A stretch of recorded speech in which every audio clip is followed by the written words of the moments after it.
बिस्मिल्लाहिर्रहमानिर्रहीम, अस्सलाम वालेकुम, खुश आमदीद, सुबह बखैर, गुड मॉर्निंग और सुबह के रंग एम न्यूज़ के संग में आप सबको खुश आमदीद।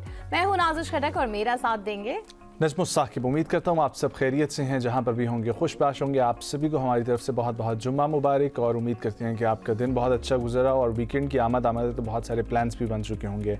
आज सूरत जुमा की चंद आयात का हमने इंतखाब किया है जुमे की फजीलत बयान करने के हवाले से। अल्लाह ताला कुरान में फरमाते हैं, या अय्युहल्लज़ीना आमनू इज़ा नूदिया लिस्सलाति मिन यौमिल जुमुअति फस्अऊ इला ज़िक्रिल्लाहि वज़रुल बै' ज़ालिकुम खैरुल लकुम इन कुंतुम तालमून। इसी से अगली आयत में अल्लाह ताला फरमाते हैं, फ़इज़ा क़ुज़ियतिस्सलातु फ़ंतशिरू फ़िल अर्दि वब्तग़ू मिन फ़ज़लिल्लाह वज़्कुरुल्लाह कसीरन लअल्लकुम तुफ़्लिहून।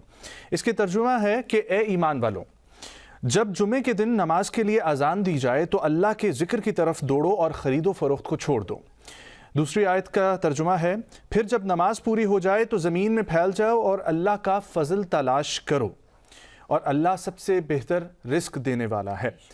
यकीन जानिए जुमे की हवाले से बहुत सारे जगहों पर रसूलुल्लाह सल्लल्लाहु अलैहि वसल्लम की अहादीस भी मौजूद हैं, जिसमें आप सल्लल्लाहु अलैहि वसल्लम ने फरमाया कि जुम्मे के दिन को ईद का दिन करार दिया गया और हफ्ते में सबसे बेहतर दिन करार दिया गया है जुम्मे के दिन को। और जुम्मे के दिन एक खुशी का दिन होता है जब तमाम मुसलमान आपस में यकजहती का पैगाम देते हैं और कंधे से कंधा मिलाकर जब जुम्मे की नमाज़ के लिए खड़े होते हैं। मसाजिद में खुतबात दिए जाते हैं और अल्लाह के नबी की जो फरमा बरदारी है उसके ऊपर फोकस किया जाता है और अतात के हवाले से जो पैगाम दिए जाते हैं। इसलिए बहुत ज़रूरी है कि जुम्मे का प्रॉपर्ली एहतमाम किया जाए। इसीलिए हमारे इस्लामी रियासत में जो छुट्टी दी जाती है जल्दी, वो भी इसी मकसद के तहत होती है कि आप लोग घर पहुँचें, गुस्ल करें, अच्छे साफ़ सुथरे कपड़े पहनें, खुशबू लगाएं। ये प्रॉपर्ली रिचुअल्स हैं जो अहदीस के थ्रू और रसूलुल्लाह सल्लल्लाहु अलैहि वसल्लम की ज़िंदगी से हमें देखने को मिलते हैं। और जुमे के दिन नमाज के लिए वक्त पर पहुँचना, खुतबे को सुनना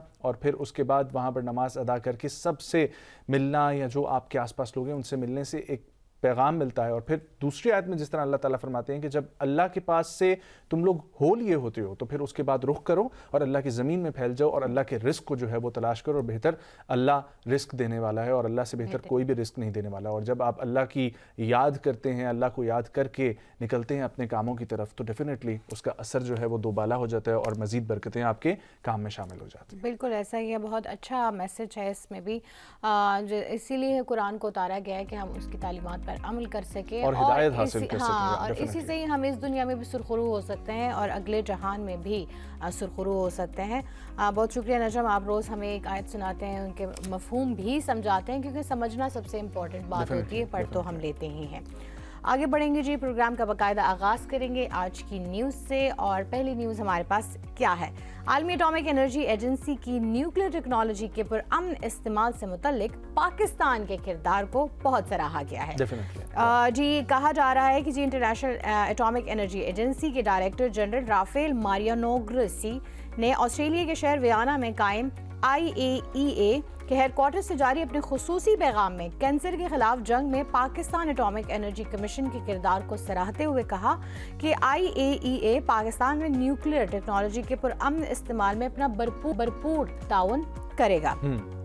IAEA के वेबसाइट पर जारी पैगाम में ये भी कहा गया कि दुनिया भर में कैंसर का मर्ज तशवीशनाक हद तक बढ़ गया। पाकिस्तान में हर साल 1 लाख से ज़ायद अफराद कैंसर की बदौलत जिंदगी की बाजी हार जाते हैं, जबकि दुनिया भर में भी हलाकतों की तादाद जो है वो 1 करोड़ से तजावुज़ कर चुकी हैं। उनका ये भी कहना था कि इस मामले पर पाकिस्तान ने बहुत जो है किरदार अदा किया है अपना, और न सिर्फ जो है 21 कैंसर हस्पताल बनाए हैं, बल्कि कैंसर के माहिरीन की एक पेशावराना टीम भी जो है वो तैयार की गई है, जो जगह जगह जाके रिसर्च बेस्ड जो है वो कंडक्ट करते हैं। पाकिस्तान में अब बहुत बड़े लेवल पर कैंसर का काम हो रहा है और खासतौर पर एटॉमिक एनर्जी जिस तरीके से फोकस्ड है। मेरे अपने घर में मेरी वालदा कैंसर की पेशेंट है और वो एटॉमिक एनर्जी के हॉस्पिटल से उनका केस ट्रीट हो रहा है। वहाँ पर जिस किस्म की फैसिलिटीज़ हैं और वहाँ पर जो दूर दराज से लोग इस्लामाबाद के जो अस्पताल है वहाँ पर आ रहे हैं, मैं देख रहा हूँ कि पाकिस्तान बैतुल माल और ऐसे बहुत सारे फलाही इदारे हैं जो उनके साथ ताउन करते हैं। इन हॉस्पिटल्स के साथ खाना फ्री मुहैया किया जाता है, दिन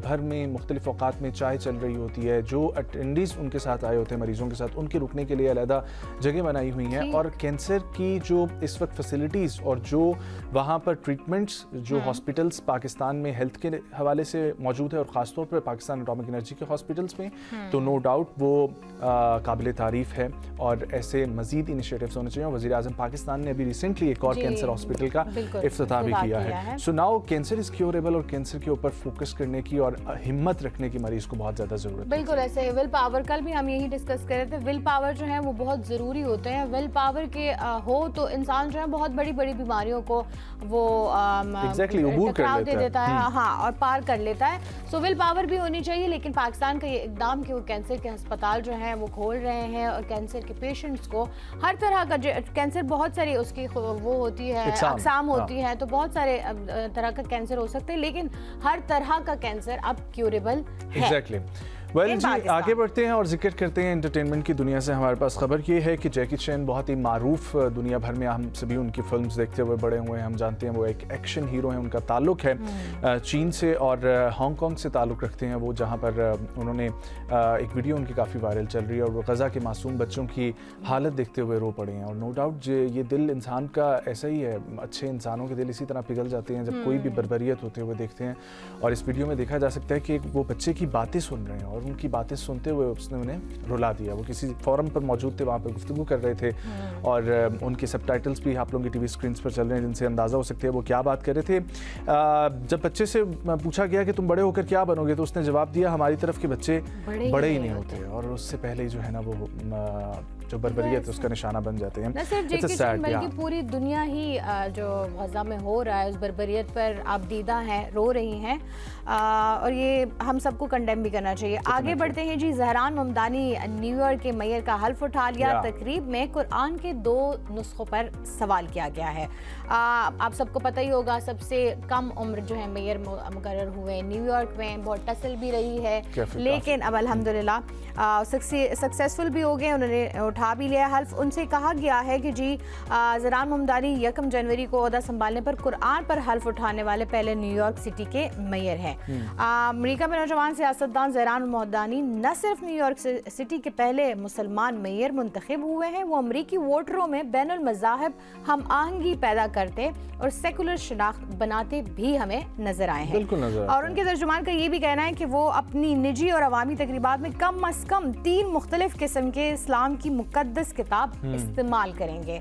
आप इस चीज़ पे लोगों का बहुत सारा का ये सवाल भी है कि क्यों, लेकिन जाहिर है वो अपने अकीदे को भी प्रमोट करना चाह रहे हैं, साथ ही अपने वोटरों और को भी रखना जो बहुत अच्छी चीज़ मुझे ये लगी है कि आपकी अटैचमेंट होती है अपने एंसेस्टर्स के साथ। तो जहरान ममदानी ने जो कुरान के 2 नुस्खे जिन पर उन्होंने हल्फ लिया, उसमें से एक उनके अपने दादा का है जिसको वो पढ़ा करते थे, और दूसरा जो नुस्खा है वो एक मुसन्निफ है, सियाह फाम मुसन्निफ, जिनका नाम है आर्थोरो शुम्बर्ग। तो आर्थोरो शुम्बर्ग का जो कुरानी नुस्खा है वो भी उन्होंने शामिल किया था और इन 2 नुस्खों के ऊपर हाथ रख के उन्होंने हल्फ लिया। Then after that he has to pay $9 fee for the mayorship, और उन्होंने $9 की फ़ी जो है वो वहाँ पर की। लेकिन बहुत अच्छी बात यह है कि वहाँ पर लोग उनसे रिलेट कर पाते हैं। ये जो सियासत है ये अमीर लोगों की खेल और अमीर लोगों का पेशा समझा जाता है, लेकिन ऐसा नहीं है। बाहर की दुनिया में जिस तरीके से उन्होंने कैंपेन जब स्टार्ट की थी, कोई उनसे बात भी नहीं कर रहा था, लेकिन आहिस्ता आहिस्ता उनकी कैंपेन को जितना सपोर्ट मिला, and now he is the mayor of New York city, और डोनाल्ड ट्रंप उनको बुलाकर मुशावरत कर रहे हैं और उनके साथ चलने को तैयार हैं। और वी होप कि जिस मिशन पर वो आए हैं और एक अच्छी एग्जाम्पल सेट कर सकें, ताकि बाकी इसी तरीके से जो हिम्मत रखते हैं लोग और आने की सियासत में या भलाई की तरफ आने की सोचते हैं, तो उनको बेहतरी मिल सके। साफ हो, लगन सच्ची हो, तो मेरे ख्याल से मंजिल मिल ही जाती है, चाहे मुश्किलात जितनी आपको फेस करनी पड़े।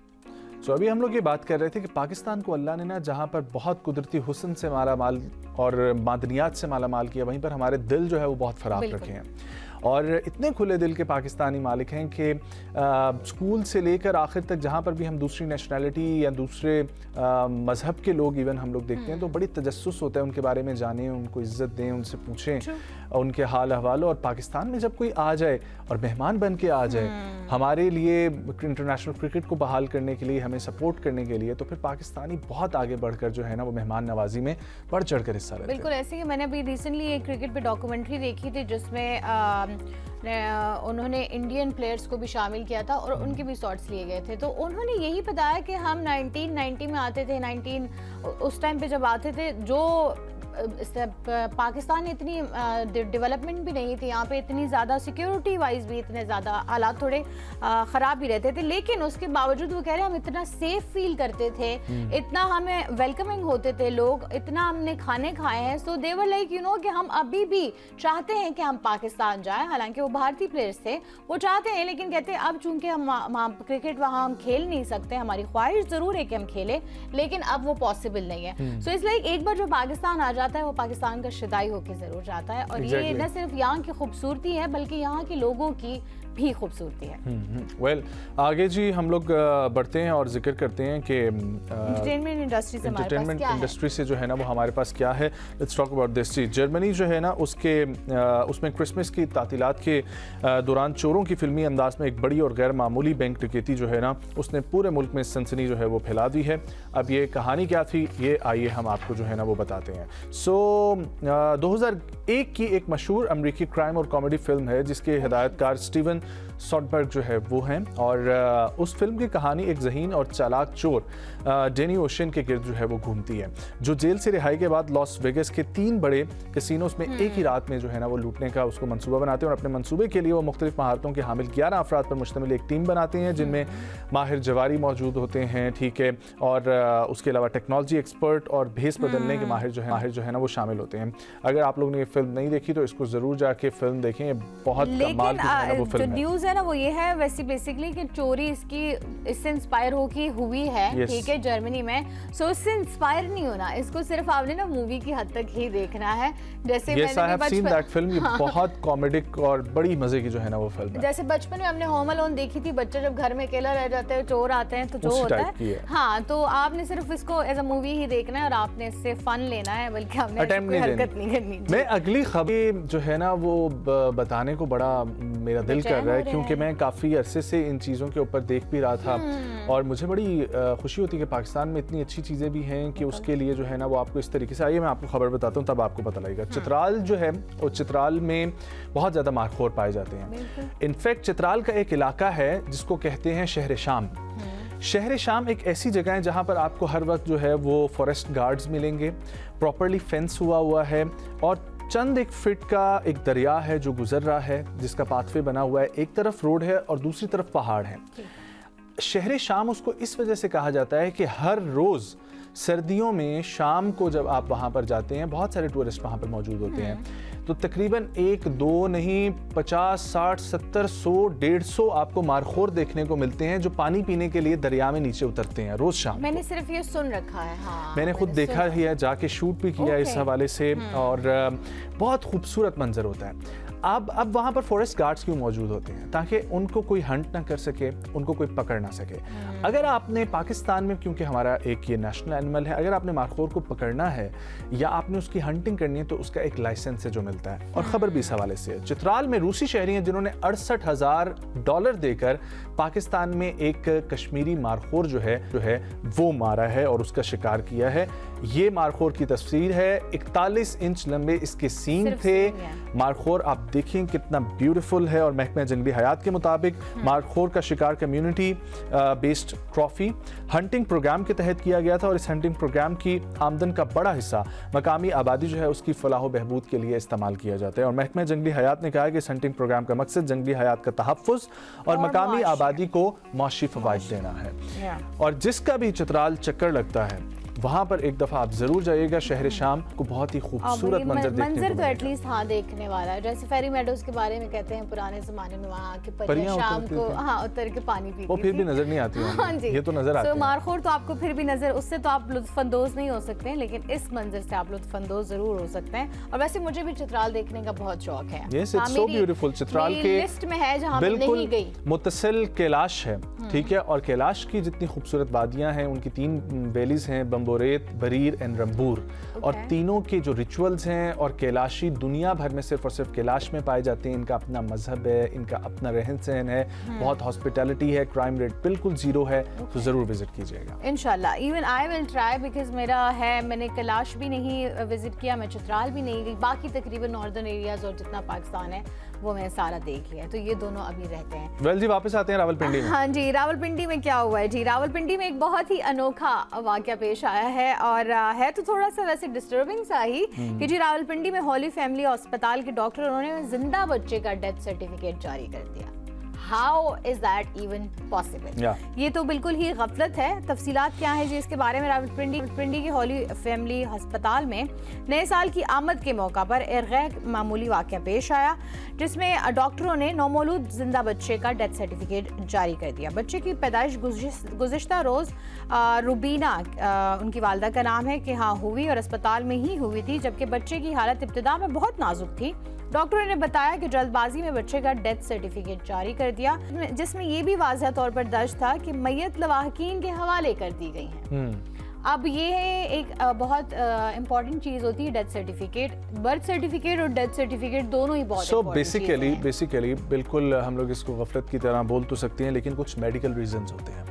उन्होंने मेडिकल रीजंस जो हैं वो भी वहाँ पर बताए हैं। जो रिपोर्ट जारी की गई है उसके मुताबिक एक लेजॉर्स नामी सिंड्रोम है, वो उस बच्चा जो है वो उसका शिकार है और उसमें ऐसा होता है कि एक नायाब किस्म की हालत है और इसमें इंसान को मौत जो है ना वो जाहिर होने के बाद दोबारा से सांस लेने की सलाहियत जो है ना वो हासिल हो जाती है। बिल्कुल ऐसे ही है। मैंने भी इसके बारे में फिर पढ़ा था हाँ कि आया ऐसा पॉसिबल है कि नहीं, लेकिन द पॉइंट इज कि मेरे ख्याल से थोड़ी सी गफलत कह सकते हैं हम इसको। हाँ मतलब प्रॉपर्ली चेक करना चाहिए था बिल्कुल, और आपको किसी फैमिली को ऐसा मैसेज नहीं देना चाहिए था। हाँ रख सकते हैं ऐसे बच्चे को, क्योंकि ये तो एक आप बच्चे के वालिदैन पे भी एक कयामत का मंजर होता है। जाहिर है 9 महीने बच्चा जो है वो माँ के पेट में रहता है, माँ की सोबतें गुजार के उनको हाँ जी सो उसके बाद जब बच्चा भी उसे ना मिले या उसको ऐसी खबर मिले तो ये दिल दहला देने वाली खबर होती है। बिल्कुल आप सही कह रही हैं, बिल्कुल सही कह रही हैं।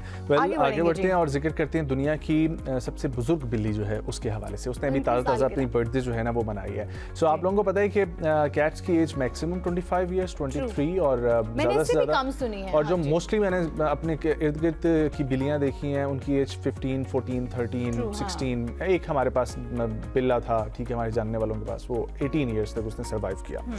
लेकिन 30 साल की ये फ्लॉसी बिल्ली है जिसका फ्लॉसी नाम है, ठीक है, और फ्लॉसी ने 30 दिसंबर 2025 को अपनी 30th बर्थडे जो है वो मनाई है। ये तो मुझसे भी बड़ी है। हाँ बस वाकई में से बड़ी है और आपको गुटी तो नहीं पिलाई हुई है। एग्जैक्टली। अच्छा जी, फ्लॉसी की पैदाइश 29 दिसंबर 1995 को हुई थी और ये बरतानवी डोमेस्टिक शॉर्ट हेयर जो स्टाइल है उसकी बिल्ली है और इब्तदा में इंग्लैंड के इलाके मर्सी साइड में कॉलोनी में रहती थी। बाद में एक अस्पताल में काम करने वाले ग्रो ने जो है वो इसको ले लिया था और वो उनके साथ अब रहती है। और साल 2022 में फ्लॉसी ने उस वक्त आलमी रिकॉर्ड कायम किया जब उसकी उम्र जो है वो 26 साल थी और अब तो 30 साल तक जो है ना वो पहुंच चुकी है। बिल्कुल ऐसा ही है, बहुत एक्सपीरियंस है इसके पास। बाकी सारी बिल्लियों को ट्रेन भी कर सकती हैं। और द पॉइंट इज कि मतलब मैंने पहली बार सुना कि 30 साल, क्योंकि मैंने मोस्टली बिल्लियां जो है वो बहुत कम बहुत कम उम्र ही देखी है। बिल्ली आई थिंक नाजुक भी बहुत होती हैं अगर आप उसको खाना वाना। बिल्लियां बहुत क्यूट जो है ना। हाँ मैं इसी तरफ आना चाहती थी। आपने कभी बिल्ली पाली है? नहीं मैंने पाली नहीं है, लेकिन मेरे बहुत सारे दोस्तों ने जो है वो पाली है उनके घरों में। और वैसे भी पता नहीं क्यों, लेकिन मुझे तो नहीं लगता कि इसके साथ कोई जेंडर अटैचमेंट होनी चाहिए, लेकिन खास तौर पर अटैच कर दिया जाता है कि खवातीन जो है उनको बहुत ज़्यादा खवातीन ज़्यादा रखती हैं, क्योंकि आई थिंक थोड़ा उसका ख्याल रखना आसान होता है एज़ कम्पेयर टू अगर हम देखें तो डॉग्स को जो है वो मर्दों से ज़्यादा निस्बत मिलती है, क्योंकि शायद वो उस तरह थोड़े हैवी होते हैं, थोड़े बड़े होते हैं, तो उनका ख्याल रखना एक मर्द ज़्यादा ठीक से टेक। डेफिनेटली। वेल जी, लेट्स टेक अ ब्रेक। वापस आते हैं, हमारे साथ गेस्ट मौजूद होंगे। We're gonna talk about the PTI politics और PTI और हुकूमत के दरमियान मुज़ाकरात जो हैं वो क्या होगा, तो अपोजिशन का पॉइंट ऑफ व्यू क्या है वो हम आपको सुनवाएंगे। एक छोटा सा वक्फा हमारे साथ कहीं जाइएगा।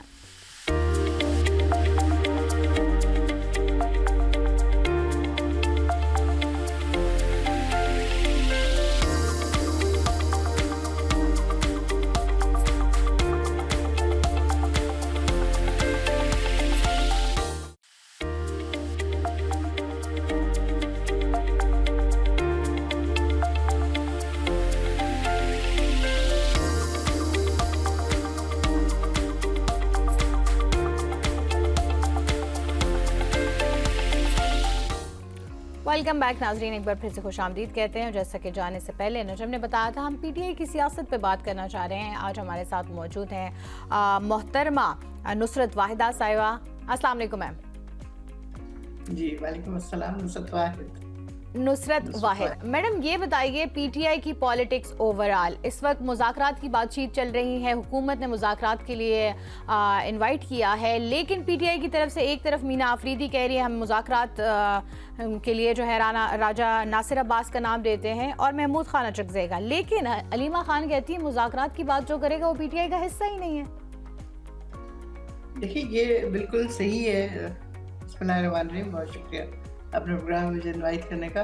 देखिए ये चीज़ बहुत हद तक आप ये समझें कि ठीक है, अलीमा आपा भी बिल्कुल ठीक है और इधर जो लोग मुज़ाकरात के लिए हैं वो भी ठीक है, क्योंकि खान साहब ने इख्तियार दिया था इन दोनों हज़रात को, अचकज़ई साहब को, मौलाना नासिर को, कि आप लोग बातचीत करें, डेफिनेटली करें, लेकिन उसमें कोई झुकाव ना हो, इस तरह की चीज़ ना हो कि हम खुदा न खास्ता उनसे भीख मांग रहे हैं या अपॉलोजेटिक होके मुज़ाकरात कर रहे हैं। तो इस किस्म की कोई चीज़ नहीं है। हम लोग अगर बातचीत करेंगे तो इक्वल लेवल पे बात कर रहे होंगे। वैसे भी देखें, मैं अपना ज़ाती आपको यहाँ पे बताऊँ कि हम लोग जो भी कुछ कर रहे हैं वो सिर्फ इसलिए कि मुल्क के हालात को बेहतर लेके आए, बेहतरी की तरफ लेके आए। जो कुछ भी हो रहा है पाकिस्तान के साथ, पाकिस्तान के लोगों के साथ, इकॉनमी के साथ और बहुत सारी चीज़ें जो इस वक्त बहुत गड़बड़ चल रही हैं, उनको किसी ना किसी तरह एक स्मूथ उसमें लेके आया जाए ताकि आगे चल के हम लोग कुछ जैसे कहते हैं पॉजिटिव रोल अदा कर सकें। लेकिन मसला सारा ये है कि यहाँ पे जिन लोगों से हमारा वास्ता है, गवर्नमेंट ऑफ पाकिस्तान, वो 17 सीटों पे जीत के आके आप हुकूमत बना लेते हैं और फिर उस जमात को जो कि 180 सीटें जीती हुई हैं पीछे धकेला जाता है, इतना धकेला जाता है कि 90 में रह जाती हैं उसकी सीटें। जो हमारी रिजर्व सीटें वो एक भी नहीं मिलती। फिर हमारे बेनतहा काबिल एमएनएस जो हैं उनको नाअहल करार देके, जो इलेक्शन जीते हुए हैं उनको नाअहल करार देके उनको असेंबली से बाहर निकाल दिया नुसरत साहिबा, मुझे बताइएगा कि एक तो ये कि क्या हुकूमत संजीदा है, आपको लगता है आपकी पार्टी के अंदर इस हवाले से क्या बात होती है, और दूसरी चीज़ ये कि जब टेबल पर पहुंचेंगे मुज़ाकरात के तो क्या पॉइंट्स होंगे आप लोगों की तरफ से? देखिए हुकूमत कभी भी संजीदा नहीं होगी। जैसे ही वो देखेगी कि हम लोग बातचीत के लिए तैयार हैं, वो कुछ ना कुछ और करना शुरू हो जाएंगे। एक्चुअली इस वक्त जो सबसे बड़ा थ्रेट है हुकूमत को, जो बातचीत करने के लिए तैयार हुई है, वो सिर्फ इसलिए कि उनको पता है कि हम लोग प्रोटेस्ट शुरू कर रहे हैं और 8 फरवरी डेट दी गई है, लेकिन उससे बहुत पहले से ही हर शहर में प्रोटेस्ट होना शुरू हो गए। जिस तरह आपने देखा कराची में भी प्रोटेस्ट हो रहा है। हलीमा शेख उसको लीड करते हैं मुख्तलिफ जगहों पे और बहुत अच्छे तरीके से लोग अपने पॉइंट ऑफ व्यू को पेश कर रहे हैं, बता रहे हैं कि किन किन चीज़ों के ऊपर हमें एतराज़ है और हम क्या कर सकते हैं। जी जी जी, तो आप लोगों का क्या पॉइंट की पेशकश होती ही उस वक्त है जब इनको एक थ्रेट होता है प्रोटेस्ट का, तो उस वक्त ये फौरन ये कहते हैं कि चलो जी मुज़ाकरात किए जाए, चीज़ों को बेहतर। लेकिन वो मुल्क की अमन को बरकरार रखने के लिए भी तो हो सकता है कि मुल्क में अमन बरकरार रहे, लोग ना निकले, तोड़ फोड़ ना हो, लोगों को में बदअमनी ना हो। उसके लिए आप इक़दाम करें ना, उसके लिए आप इक़दाम करें। लोगों की जिंदगी आपने बिल्कुल एजीरेट की हुई है। पॉवर्टी लाइन आपको पता है 47 से भी ज्यादा नीचे जा चुकी है। करप्शन इतनी ज्यादा है कि IMF बता रहा है हमें कि आपके 53,000। तो आप लोग मुज़ाकरात में अपने ये सारे पॉइंट्स क्यों नहीं रख देते कि इन चीज़ों पे काम होना चाहिए? मैंडेट क्या दिया है? अगर हम पूछें कि महमूद खान अचकज़ई साहब को और आप जो राजा नासिर अब्बास साहब को इमरान खान से, आपकी बानी PTI से जो आपका मैंडेट मिला है, जो उनको एक मोटिव मिला है, वो क्या मिला है? वो मुज़ाकरात में वो बातचीत के थ्रू हल क्यों नहीं किया जा सकता हुकूमत के साथ बैठ के? आपका क्या ख्याल है, हुकूमत हल करने में सीरियस है? क्या वो इस बात को मानेगी कि जो हमारा पहला पॉइंट है कि हमारे प्राइम मिनिस्टर इमरान खान समेत बाकी तमाम लोगों को जल्द से जल्द रिहा किया जाए, सियासी बेगुनाह लोगों को, वो 9 मई को विड्रॉ करें, क्योंकि उन्होंने बेनतहा गलत इल्ज़ाम लगाए हम लोगों के ऊपर। हम लोग इस तरह के लोग नहीं हैं जो जाके तकनीकारी करें। वो आप ये सिर्फ इससे देख लीजिए सुहेल आफरीदी का।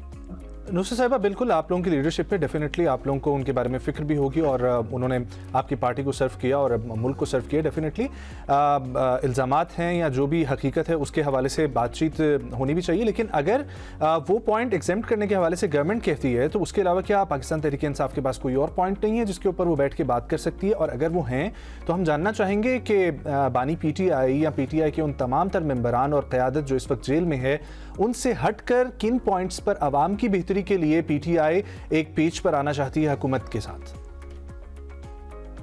देखिए, अब अगर इस चीज़ को नंबर 1 पॉइंट को अगर निकाल दें, नंबर 1 तो उसको निकाला जा नहीं सकता, सवाल ठीक ही है, पैदा ठीक नहीं है। होता कि अब इमरान खान साहब को पीछे छोड़ के और कहें कि नहीं जी बाकी चीज़ें हम आगे लेके चलते हैं। पहला पॉइंट ये है कि इमरान खान समेत जितने सियासी कैदी हैं, बेगुनाह सियासी कैदी, उनको रिहा किया जाए। 9 मई को वापस लिया जाए, इसलिए कि 9 मई एक फेक है। वो 9/11 की तरह उन्होंने एक चीज़ की है जिससे पूरा पाकिस्तान तबाह बर्बाद करके रख दिया। उसके बाद कितने 30,000 तो शायद अभी भी कैद में। तो वो चीज़ अगर हम निकाल लेते हैं, फर्ज करें नंबर 1 तो सवाल ही पैदा नहीं होता कि हमारी बातचीत से वो चीज़ निकल जाए, तो क्या ये अपनी करप्शन कम कर लेंगे? क्या ये इकोनॉमी बेहतर कर लेंगे? क्या ये वेल नुसरत PTI साहिबा, माजरत आपकी को कता कलामी के लिए, लेकिन गवर्नमेंट की तरफ से तो ये मौक़िफ़ पेश किया जाता है, नंबरों की रेल फेल है या स्टॉक मार्केट की सूरत हाल है, आर्टिफिशियल है, कुछ भी है कि हुकूमत मौशी लिहाज से काम कर रही है, तरक्की हो रही है। मैं चाहूँगा कुछ पॉइंट्स आप भी हाईलाइट करें कि कहाँ पर लूप होल्स आपको नज़र आ रहे हैं। करप्शन के हवाले से आपने जिक्र किया IMF की रिपोर्ट का, उसके अलावा मज़ीद क्या चीज़ें हैं? देखिए, इस वक्त अगर आप स्टॉक एक्सचेंज की बात करते हैं ना, तो स्टॉक एक्सचेंज बिल्कुल आर्टिफिशियली उसको ऊपर किया जाता है। आप अपने बिजनेस मैन को कहते हैं कि उसमें पैसा डालें, या हमारे एस्टेब्लिशमेंट की जो बहुत सारी प्रोडक्ट्स हैं, जो कंपनियां हैं उनको कहा जाता है कि आप इसमें डालें ताकि एक स्टॉक एक्सचेंज ऊपर चली जाए। तो वो हाई टाइम पे चली जाती है और लोग समझते हैं वो हालात बहुत बेहतर हो गए।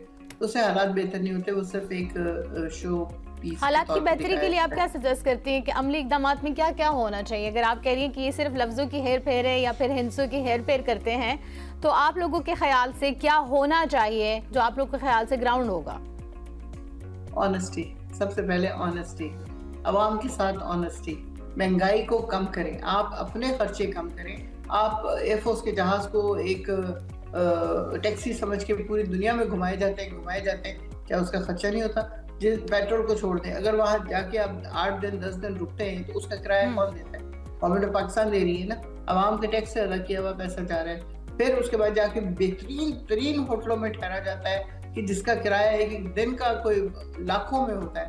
अब खान साहब जाते थे, वो जाके हमेशा कमर्शियल फ्लाइट में जाएंगे, फिर आगे से जाके वहाँ क़याम करेंगे जो एम्बेसी का अपना इलाका है, एम्बेसी में जाके। तो ये एक खर्च बचाने की एक चीज। Madam, no hard feelings, but मैं इस तरफ आना चाहूँगी KPK की तरफ, जहाँ PTI की ही हुकूमत है। वैसे ही जानना चाह रही हूँ, मैं कह रही हूँ हमारी नाजरीन भी जाने कि वो सूबा जो है वो हमेशा से PTI के पास ही रहा है, राइट? लेकिन पिछले कुछ अरसे से हम वहाँ देख रहे हैं, वहाँ सिक्योरिटी के हालात भी बरहम है। ट्रांसपोर्ट को देख ले, RTI नाफिज किया गया था, वो भी नहीं है। तो आप लोगों को नहीं लगता कि अगर आप एक सूबे में ही फेल हो रहे हैं तो बाकी आप मुज़ाकरात में अपने किसी और मैंडेट की बात कैसे कर सकते हैं? जो जगह आपको दी गई है आप वहीं पे फेल हो रहे हैं। वहाँ सिर्फ वो लोग सियासत करने में ही लगे हुए हैं। अभी तक क्या हुआ है कि हम लोगों ने अपनी जो अचीवमेंट्स हैं उसको शो ऑफ नहीं किया है उस तरह कि नंबर 1 तो हमारा सड़कें बनाने में और ईंटें लगाने में कोई हमारा जिसे कहना चाहिए प्रायोरिटी नहीं है हमारी, क्योंकि अवाम सड़कें नहीं खाएगी, अवाम ईंटें नहीं खाएगी, अवाम बिल्डिंग्स नहीं खाएगी। अवाम को चाहिए रिलीज। आप ये देखिए जो हेल्थ कार्ड है वो किसके पास नहीं है। पूरे सूबे में हर बंदा जाके 10 लाख रुपए का अपना इलाज करवा सकता है। और ऐसे ऐसे लोगों का मैंने देखा है कि रो के बता रहे होते हैं कि किस तरह हमने हेल्थ कार्ड यूज़ किया अपनी माँ के ऑपरेशन में, अपने भाई के, अपने बच्चे के, और किस तरह उनको किया। फिर जो जहाँ तक इस बात की ये बात है कि तरक्की नहीं हो रही, तो अभी 3-4 दिन से KPK की हुकूमत ने शुरू किया है कि वो अपनी अचीवमेंट्स दिखाएं। इस कदर शानदार शहर के शहर बने हुए हैं कि वो सड़कें और वो इमारतें जिसका ये लोग बहुत शोर मचाते हैं, वो सब कुछ वहाँ पे बना हुआ है। मुख्तलिफ शहरों में है सब कुछ, और इस कदर खूबसूरत है कि देख के बंदा हैरान रह जाता है। आप यहाँ से सिर्फ पेशावर चले जाएं तो रास्ते में आपको टनल्स और पता नहीं क्या क्या कुछ नजर आएगा जो बेइंतहा खूबसूरती से बनाया गया। RDS क्या था, उसका जी बैठ गई, फलां हो गया। उसको देखिए वो किस कदर लोगों को ट्रांसपोर्ट मुहैया कर रही है और कितने अच्छे तरीके से सब कुछ होता है। ये सिर्फ एक फेक तो है कि आप BRT तो is good. Yeah, BRT is good, no doubt, ma'am. BRT is good, no doubt. KPK government ने भी काम किया है. Health is good, health card is good. We just want that कि पाकिस्तान तहरीक इंसाफ आप लोगों को जितनी मुश्किलात हैं वो भी हल हों, पाकिस्तान की बेहतरी की तरफ हो. And thank you so much for joining and we hope कि ये पाकिस्तान तहरीक इंसाफ, अपोजिशन और गवर्नमेंट मिलकर एक पेज पर चलें मुल्क की बेहतरी के लिए, और पाकिस्तान की आवाम को जो है ना वो सीरियसली पोस्ट ले लें, क्योंकि पाकिस्तान की आवाम at the end of the day mandate जो है वो उनका है, ये पावर उनकी individuals है। की जंग नहीं रही, सियासतदानों की जंग नहीं है, मुल्की मफाद थैंक के यू लिए सो मच मुज़ाकरात नुसरत पे वाहिद बैठना साहिबा चाहिए। हमें बहुत ज्वाइन शुक्रिया। करने के लिए। विल टेक अ ब्रेक, वापस आएंगे, कंटिन्यू करेंगे हमारे साथ। कहीं जाइएगा।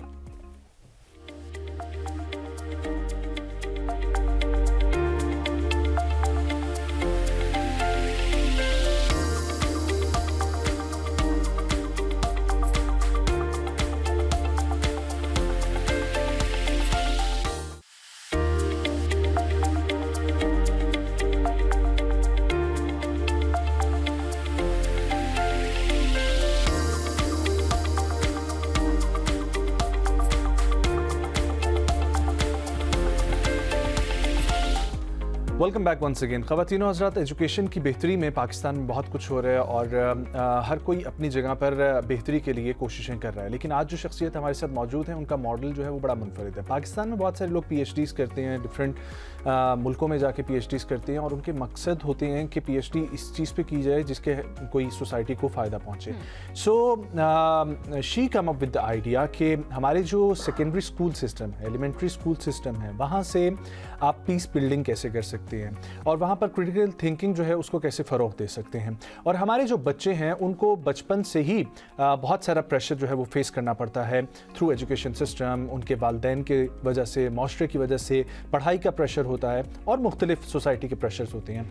उनसे डील करता हुआ वो बच्चा जिसकी उम्र 10 साल, 11 साल, 9 साल, 13 साल, इस उम्र में उसको चीज़ों के बारे में सही और गलत की तमीज़ माँ बाप तो सिखा रहे होते हैं, लेकिन स्कूल में सिर्फ पढ़ाई का लोड नहीं बल्कि उसके साथ साथ पीस बिल्डिंग की तरफ जो है वो लेकर आना ये बहुत ज़्यादा ज़रूरी है। क्रिटिकल थिंकिंग को फ़रोग़ देना ये बहुत ज़्यादा ज़रूरी है और इसी के लिए आज जो शख्सियत हमारे साथ मौजूद हैं उनकी PhD भी इस हवाले से थी। उसके बाद उनका जो सिस्टम डिज़ाइन करता है थ्रू फेडरल एजुकेशन डायरेक्टरेट जो है, वहाँ से उन्होंने प्रॉपर्ली परमिशन लेकर इस्लामाबाद के चंद स्कूल्स को सिलेक्ट करके वहाँ पर अपना मॉडल जो है वो अप्लाई किया है और अब उसके बाद जो उनके रिजल्ट्स आए हैं वो आगे इसको बड़े स्केल पर लेकर जा रही हैं। What is actually the model, उसकी कैरेक्टरिस्टिक्स क्या हैं और उसके ऊपर क्या काम हो चुका है अभी तक और क्या रिजल्ट्स आए हैं, वो मज़ीद इन्हीं से हम जानते हैं। वी हैव विद अस माहिर तालीम हैं, ट्रेनर हैं और इसके अलावा साइकोलॉजिकल बैकग्राउंड है इनका, साइकोलॉजी से ताल्लुक़ है। हमारे साथ मौजूद है मोहतरमा डॉक्टर अफशा हुमा साहिबा। अस्सलाम वालेकुम डॉक्टर साहिबा, thank you so much for joining. Good morning. Well doctor साहिबा,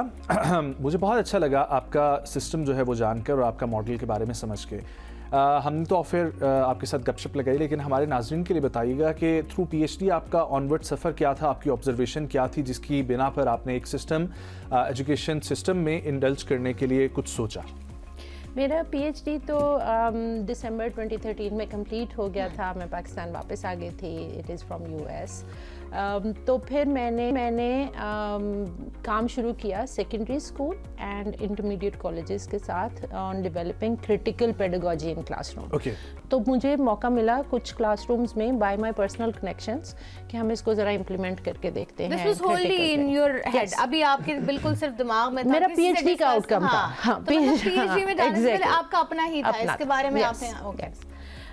तो हमने वो करके देखा। क्लासरूम के लिए हमने एक क्रिटिकल पेडागोजी पहले डिज़ाइन की, जिसमें हम अराउंड द टेबल एक सर्कल फॉर्म में बच्चों को बिठाते हैं और वो डिस्कशन एंड डिबेट में जाते हैं। ठीक। जब हम डिस्कशन एंड डिबेट का वर्ड यूज़ करते हैं तो इसका मतलब होता है आर्ग्यूमेंट, काउंटर आर्ग्यूमेंट, ठीक है, ओपिनियंस एंड ऑपोजिट ओपिनियंस। तो वो करते हुए मुझे आइडेंटिफाई हुआ कि टीनेजर्स जो कि सेकेंडरी स्कूल में हैं एंड देयर टीचर्स जो एक अडल्ट ग्रुप है, इन दोनों में शदीद कमी पाई जाती है to tolerate opposite opinion. Exactly. तो ना टीचर बर्दाश्त कर रहा है ना बच्चे बर्दाश्त कर रहे हैं और वो एट अ सर्टेन पॉइंट इस डिबेट को बंद कर देते थे कि नहीं हम इससे आगे नहीं जाते।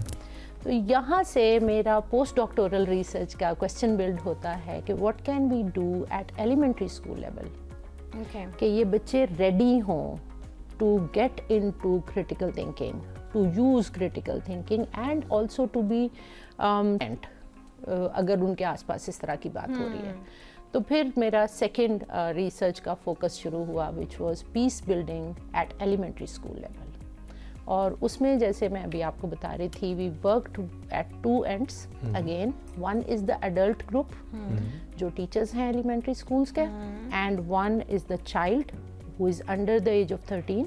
राइट। तो under the age of 13 age पर साइकोलॉजी मैं कहती हूँ कि before the child gets into hormonal rush, आप जो वैल्यूज़ बिल्ड कर देंगे वो वैल्यूज़ उसके बिहेवियर को डायरेक्ट करेंगी।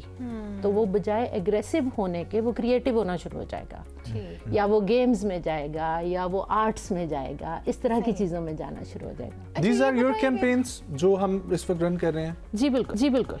और ये कैंपेन्स किस हवाले से? Human rights, United for human rights. हाँ, जब हम साल का प्रोजेक्ट कर रहे थे 2024, तो हमने एक साल में पहले तो जैसे आपने कहा हमने स्कूल्स का सर्वे किया, हमने स्कूल्स आइडेंटिफाई किए, और स्कूल्स आइडेंटिफाई करके हमने उसमें टीचर्स ट्रेनिंग की। So the very first step was teachers training in the month of May. 16th May is the day of living together in peace. Oh, okay. Right? Very nice. So one event जो आप देख रहे हैं वो था living together in peace। तो हमने उन टीचर्स के लिए भी और कम्युनिटी के लिए भी एक वेबिनार किया। Then 21st September after summer break is the day of international peace। तो फिर हमने one full day एक्टिविटी की जिसमें वॉक थी, जिसमें हाइक थी, जिसमें मेडिटेशन सेशंस थे, and people got together for the awareness thing. Exactly. Okay. So और ये जो था, sorry, ये जो था ये है 10th December, which is International Day of Human Rights। अब हम ये क्यों कर रहे हैं कि teachers should get out of classroom and they should realize कि peace building जो मैं classroom में करने जा रहा हूँ, this is connected to all these international themes। आपके जहन में क्यों ख्याल आया कि बच्चों को इस वक्त पीस बिल्डिंग के हवाले से सिखाने की ज़रूरत है? जब हम सस्टेनेबल डेवलपमेंट गोल्स की बात करते हैं, उसमें मैं 3 चीज़ों को बहुत हाईलाइट करती हूँ एज एन एजुकेशनिस्ट। एक है एनवायरनमेंट एजुकेशन, एक है हेल्थ एजुकेशन, एक है पीस बिल्डिंग। एनवायरनमेंट के हैजर्ड्स हमारे सर्वाइवल के लिए ख़तरा होते जाएंगे, हेल्थ के हैजर्ड्स हमारे सर्वाइवल के लिए ख़तरा होते जाएंगे, इंसान के लिए खतरा बनता जा रहा है। तो ये 3 मेजर एलिमेंट्स हैं जिसमें से पीस बिल्डिंग मेरा निश है। Universal design for learning, right. आपने ऑफर भी हमें बताया कि बच्चों में बहुत सारी ऐसी चीजें आ जाती हैं कि एक अगर बुली करता है तो कर क्यों रहा है, हम ये जानना चाहेंगे, और दूसरा कि ये हो रहा है उसमें क्या कमियां हैं कि वो हो रहा है। सो हमें साइकोलॉजिकली ये बताएं कि वो क्यों होते हैं बच्चे इस तरह के, एक होता क्यों है और एक करता क्यों है। जब मैंने ये रिसर्च 2024 में यूएस में अपना एज अ फुलब्राइट स्कॉलर शुरू किया, तो the first part was to identify the reasons कि जो बिहेवियर हैं वो क्यों हैं। इनको कहा जाता है ACEs, adverse childhood experiences. A child under the age of 12 is absorbing everything from the environment। ठीक है, जैसे ही उसके सेंसेस काम करने शुरू करते हैं, ब्रेन को फीड मिलनी शुरू होती है, वो उसको स्टोर करना शुरू करता है और उसी पे वो रिस्पॉन्ड करना शुरू करता है। आपने बड़ा अच्छा इब्तिदा में बात की। मैं हमेशा ये कहती हूँ the home environment, neighbourhood and then school, ये 3 बड़ी इंपॉर्टेंट जगह हैं बच्चे की जहाँ से वो कॉन्टिन्यूसली एडवर्स चाइल्डहुड एक्सपीरियंसेस ले रहा है। हर पावर स्ट्रक्चर में child has the least power. बिल्कुल ऐसे है, घर में भी, नेबरहुड में भी वो सिर्फ एब्जॉर्ब भी कर सकता है, वो पावरलेस और वो एक्सट्रैक्ट नहीं कर सकता, वो सिर्फ एक्सट्रैक्ट अपने बराबर वाले में जाके करता है। तो क्या है, वो तमाम एडवर्स एक्सपीरियंसेस लिए जा रहा है। जब उसको अपने से कोई कमजोर मिलेगा तो उस पे पावर एक्सर्ट करेगा। So bullying is nothing beyond that. ठीक है, वो ये एग्रेशन ले रहा है और फिर वो उसको किसी ना किसी के ऊपर बेसिकली वो जो प्रेशर है वो उसको मोल्ड कर रहा होता है, how to react and how to respond. यहाँ 2 लफ्ज बड़े इंपॉर्टेंट हैं जो मैं अपनी हर वर्कशॉप हर शख्स से बात करती हूँ। ये सोसाइटी बहुत सिंपथी पे खड़ी हुई है। बिल्कुल ऐसे है, हर मजलूम के साथ हमारी बड़ी हमदर्दी है, होनी भी चाहिए, फेयर इनफ। लेकिन इसके पैरेलल जो चीज़ है वो है एम्पैथी। वो हम नहीं जानते कि जालिम को जुल्म करने पे क्यों आया वो बच्चा कर रहा था, उसके साथ आखिर ऐसा क्या हुआ है। तो उसके साथ क्या हुआ? हाँ, उस साथ ये हुआ कि वो पीछे बैकग्राउंड में देयर आर 21 ACEs। पीछे कोई 3 या 4 ACEs काम कर रहे थे, या पेरेंट्स का आपस का कॉन्फ्लिक्ट है जो वो कंटिन्यूसली ऑब्जर्व कर रहा है। ठीक है, या बच्चे की तरफ एग्रेसिव बिहेवियर है, या नेबरहुड ऐसी है, फॉर एग्जाम्पल वो एक मार्जिनलाइज्ड कम्युनिटी में रहता है, एक खौफ का एलिमेंट हमेशा उनके ऊपर है।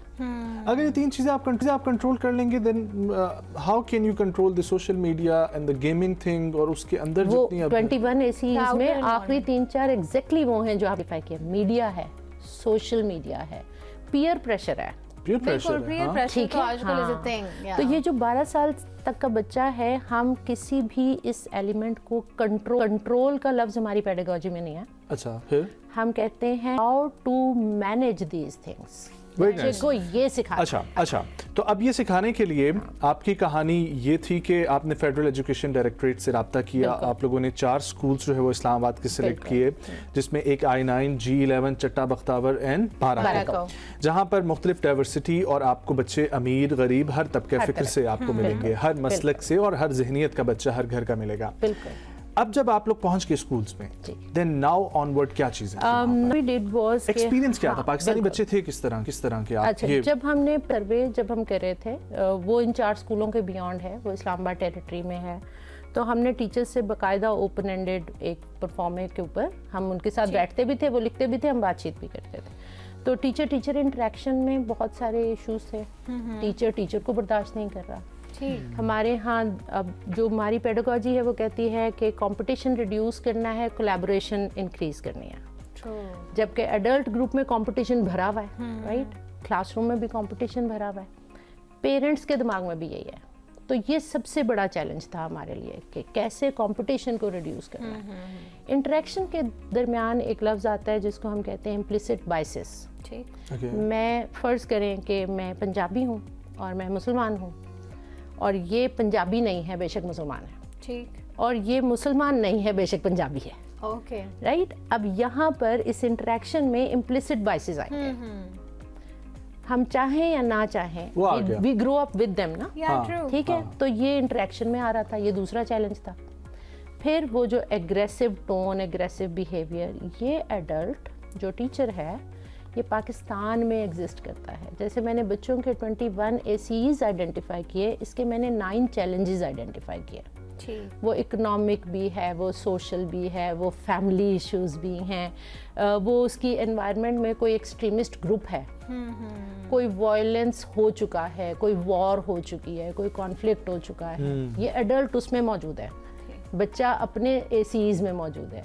तो ये तमाम चैलेंजेस बड़े विजिबल हैं, बिल्कुल इवन है। इस्लामाबाद में भी हाँ, बड़े विजिबल बिल्कुल, हैं। बिल्कुल ऐसा ही है। schools में जाते हैं। These things were there. हाँ। हमारे लिए इवन ये भी एक ऑब्जर्वेबल चीज़ होती थी कि बच्चा भागता हुआ आ रहा है, मैं इन टीचर्स के साथ वॉक कर रही हूँ, तो मैं एक एथनोग्राफर हूँ, मैं कल्चर्स को स्टडी करती हूँ। तो मेरे लिए ये भी बड़ा इंपॉर्टेंट था कि अब वो बच्चा रुकता है, टीचर के साथ क्या इंटरेक्शन होता है, क्या टीचर डांटता है। So in one school I observed कि टीचर ने एकदम डांटा है और कहा है कि आप यहाँ क्या करें, and in one school I observed कि टीचर ने हैंडशेक किया, Wow. Right? Very nice. Nice. So these are different behaviors. So we are talking about the character building and everything. Yes. मुझे ये बताएं कि एक्सरसाइज क्या थी, किस तरीके से आपने शुरू किया, क्या कोई करिकुलम बिल्कुल। आपने उन पर मजीद लाद दिया नहीं, नहीं। किताबों के साथ, या क्या किया आपने? हम कहते हैं, मेरी रिसर्च की आउटकम है जो कि अवेलेबल है ऑनलाइन, वो 3 मॉड्यूल्स हैं। First one is for the adult group, जो कि एक्चुअली तीनों एडल्ट ग्रुप के लिए हैं, लेकिन it focuses on person itself, ठीक। जिसको हम इंट्रा पर्सनल पीस कहते हैं या इनर पीस कहते हैं। सही। तो पहली एक्सरसाइज में टीचर्स हमारे साथ शामिल होते हैं, जिसमें हम उनको 1 वीक तक ये एक्सरसाइज करवाते हैं कि how do you manage your own stresses, how do you manage your anger, how do you manage yourself, and then बाकायदा योगा और मेडिटेशन और डीप ब्रीदिंग की एक्सरसाइजेस देते हैं। These are the pictures from your I would like to join. exercise and activities. I would like to बिल्कुल। join that training too because I'm not good with critical thinking. You अच्छा, know. ये जो पहला वैसा। Module है, interestingly इसमें अब मेरे पास टीचर्स से ज़्यादा और लोग कम्युनिटी के बहुत आ रहे हैं। Yeah, exactly. That's what I'm saying. I would be interested in that. Second भी बढ़ेंगे है, वो है कि मैं एज एन एडल्ट अपने इनर पीस पे काम कर रही हूँ। Now I want to spread this around me. ठीक। मुझे रोजाना 24 घंटे में जिन लोगों से मिलना होता है वो मुझे देख के स्माइल तो करें, राइट? तो पाकिस्तान में मुझे जो सबसे पहली परेशानी होती थी, जब मैं वापस आई थी, मैं कहती थी कोई किसी को देख के स्माइल ही नहीं कर रहा। नहीं करता। ठीक है, टेंशन में घूम रहे अच्छा, सब। आप कोई चीज़ खरीदने जाते हैं, आप बड़ी खुशी में गए हैं ना, यार मैं नया जोड़ा लेने गई हूँ ना, तो ये बंदा मेरे साथ हंस के बात करे, मुझे अच्छी फीलिंग आनी चाहिए, राइट? ये है पीस बिल्डिंग अराउंड यू।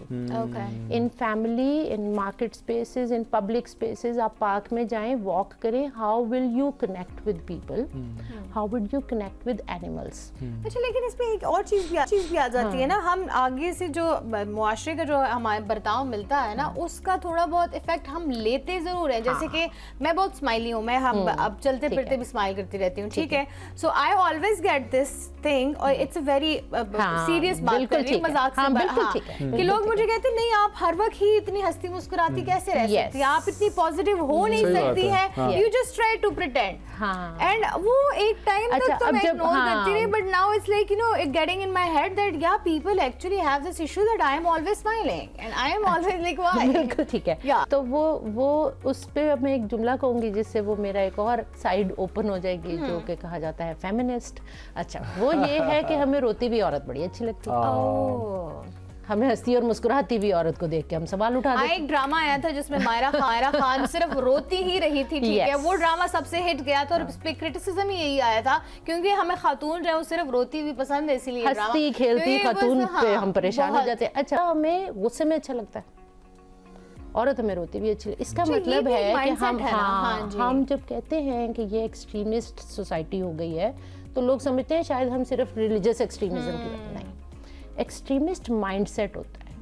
आपको बहुत उदास लोग अच्छे लग रहे हैं, बड़ा गुस्से में बड़ा एग्रेसिव बंदा भी, आप हीरोइज्म में चले जाते हैं। ये जो शख्स है जो मॉडरेट बिहेवियर रखता है, जो एक पॉजिटिव एटीट्यूड रखता है टुवर्ड्स लाइफ, हम उस पे काम करें, और पीस बिल्डर होता ही वो है, नो डाउट। अपने इमोशंस मैनेज करता है। देखिए, बीइंग मुस्लिम हमें ये देखना चाहिए चीज़ को कि आपका दीन जो है वो एक वे ऑफ लाइफ है, और उस वे ऑफ लाइफ में ये चीज़ बहुत वाज़ेह है कि इखलाकियात तो है मैम, लेकिन आप किसी भी चीज़ में हैं, आप किसी भी कैफियत में आप एतदाल पसंदी में रहें, ठीक है? आप बैलेंस लाइफ गुजारने में रहें, ना इतना खुश जो है वो आपको हो जाना चाहिए, ना इतना जो है वो गम में मुब्तला हो जाना चाहिए। अब आप स्ट्रेट टोन में बात करके देखें तो वो कहता है आप गुस्सा हो रहे हैं, और हम कहते हैं नहीं, हम गुस्सा नहीं हो रहे हैं, बिल्कुल ऐसे हम आपसे एक बड़े आराम से सवाल जवाब कर रहे हैं। ओके, अब ये 2 मॉड्यूल्स पे हम काम करते हैं। पहला है इनर पीस, फिर है peace building around, how do you connect to people, और जो आखिरी बात मैंने कही, प्लांट्स, एनिमल्स, बर्ड्स, ये नेचर से कनेक्शन है, ठीक है, विच enables a person to realize कि I am one of all these living beings। ठीक है, अब हम आते हैं सबको लेके 2 हफ्ते की ये एक्सरसाइजेस करके 3rd वीक में हम आते हैं अब इस पीस बिल्डिंग को स्कूल और क्लासरूम में कैसे बिल्ड करना है, और बच्चे के लिए एज अप्रोप्रिएट करना है। ये तो हम एडल्ट्स के साथ डील कर रहे थे, तो फिर हम पेडागोजी पे पहुंचते हैं। So 3rd module is actually called peace pedagogy, ठीक, जिसमें हम मारिया मोंटेसरी, जॉन डेवी, इन सब के डिज़ाइंस को लाके आखिरी 2 डिज़ाइंस पे पहुंचते हैं, UDL and PBL। UDL is universal design for learning, PBL is place based learning.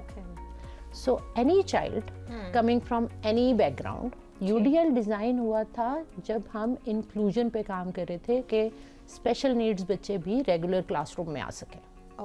तो एक्चुअली ये फ्रेमवर्क उस वक्त डिज़ाइन हुआ, लेकिन इसमें इतनी खूबसूरत चीज़ें हैं कि हमें रियलाइज़ हुआ कि अच्छा, not necessarily a child with special need, but a child from diverse background actually needs it, ठीक है। एंड देन PBL इज कि जहाँ वो रहते हैं, जो उनकी रियलिटी ऑफ लाइफ है, उससे लर्निंग को कैसे कनेक्ट किया जाए। So these 2 designs are merged together in this peace pedagogy जो हमने डिज़ाइन की है, प्लस स्कूल फिजिकल एनवायरनमेंट, या वहाँ पे कोई ग्रीन एलिमेंट होना चाहिए, या वहाँ पानी होना चाहिए, या वहाँ मिट्टी होनी चाहिए, और मॉन्टेसरी की बेसिक जो है ना डिज़ाइन वो इन पे है। वुड हो, ग्रीन एलिमेंट हो, मिट्टी हो, पानी हो, when a child is aggressive and if they use these natural elements, तो वो काम डाउन होना शुरू होता है। So true. ठीक है. So it's Well- not just my behavior, Well, it's physical environment. Well आपका जो मॉडल है वो मुझे पर्सनली बहुत अच्छा लगा है, आपसे बात करके भी बहुत अच्छा लगा है, you. लेकिन हमारे पास वक्त चूंकि कम है और उसके लिए हमें आपसे जो है वो रुख्सत We would लेनी love होगी to know more about that, yeah. Definitely. और हम ज़रूर कोशिश करेंगे कि जो आपकी वर्कशॉप है वहाँ पर हम ज़रूर किसी दिन ज्वाइन करें आपको, Yeah, that ताकि would हमें be वो great, एक्सपीरियंस इंशाल्लाह, भी हम करके ज़रूर मज़ीद करेंगे। हम उसके बारे में जो है ना ऑडियंस को बता सकते हैं और फिर किसी दिन यहीं से आगे हम प्रोग्राम के सिलसिले को आगे बढ़ाएंगे. बहुत शुक्रिया डॉक्टर साहिबा for Thank you coming. so बहुत much. शुक्रिया. Thank Pleasure you seeing for you. having me. And ख़वातीन और हज़रात, ये बहुत ज़रूरी है कि हम लोग जो है ना वो काम करें अभी से अपनी नेक्स्ट जनरेशन के ऊपर, ताकि जो हम बात करते रहते हैं एक अच्छे माशरे की, अच्छा माशरा कोई आपको मिल नहीं जाएगा, कोई गिफ्ट नहीं करेगा, खुद ही बनाना पड़ेगा. कौमें जो बनी है बड़ी मेहनत करके बनी है और हम भी बन सकते हैं, बस एक जहती की ज़रूरत है. और वो एलिमेंट्स हैं जो छोटे छोटे एलिमेंट्स हैं उनको हमने मैनेज करना है, कंट्रोल नहीं करना है. बिल्कुल ऐसा ही है. सो एक ब्रेक शामिल करते हैं, वापस आएंगे हमारे साथ. कहीं जाइएगा.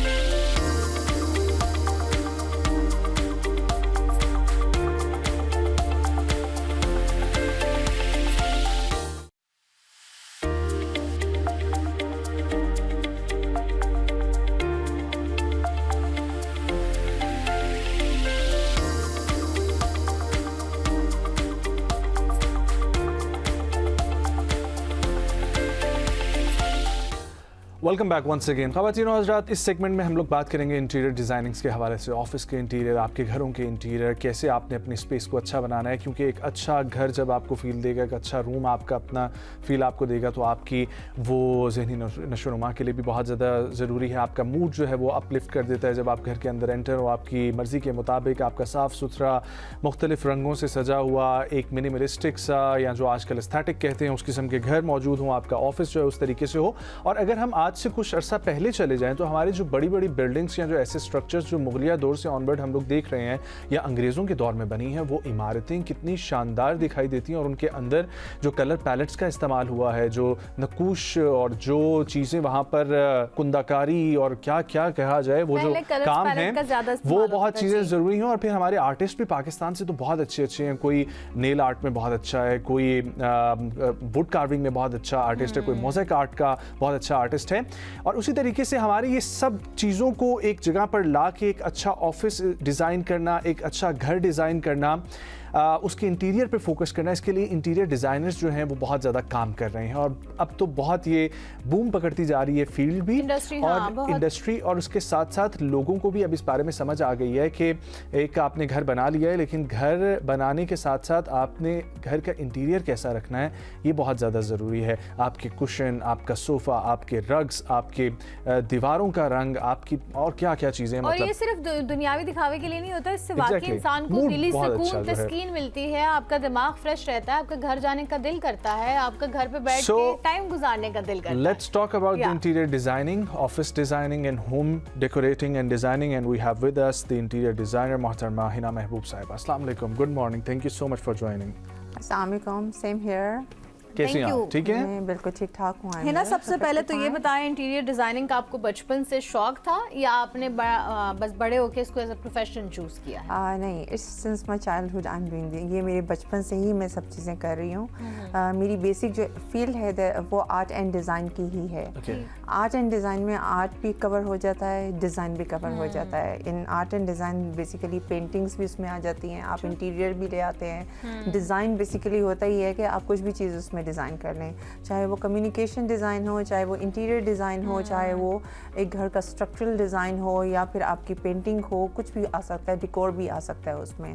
So, अपनी उसके बारे में, जर्नी के बारे में बताया. आपने इसके लिए बाकायदा सर्टिफिकेशन ली है, डिग्री ली है, कहाँ से ली है, कितने टाइम से आप इस शोबे से मुंसलिक है, कब से कर रही हैं काम? मेरी डिग्री जो है मैंने पंजाब यूनिवर्सिटी से मास्टर्स किया हुआ है. Okay. और मेरे पास पेंटिंग की डिग्री है और डिज़ाइन की डिग्री है.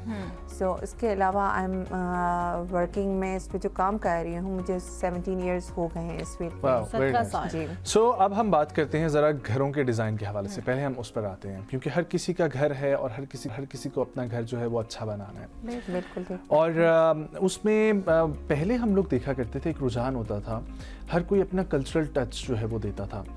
अब रंगों का इस्तेमाल कम होता जा रहा है, बड़े जो है ना वो एक्सेंटल कलर्स की तरफ जा रहे हैं लोग और मिनिमलिस्टिक चीज़ों का इस्तेमाल कर रहे हैं। उसकी वजह क्या है? घरों का साइज़ छोटा हो गया है इस वजह से, या माइंडसेट जो है वो ज़रा चेंज हो गया है? और वो पहले जो रंग होते थे, हमें टाइल्स भी डिफरेंट कलर्स की नज़र आती थी, हम लोग देखते थे जब सीलिंग्स की तरफ तो वो भी मुनफरिद किस्म की नज़र आती थी।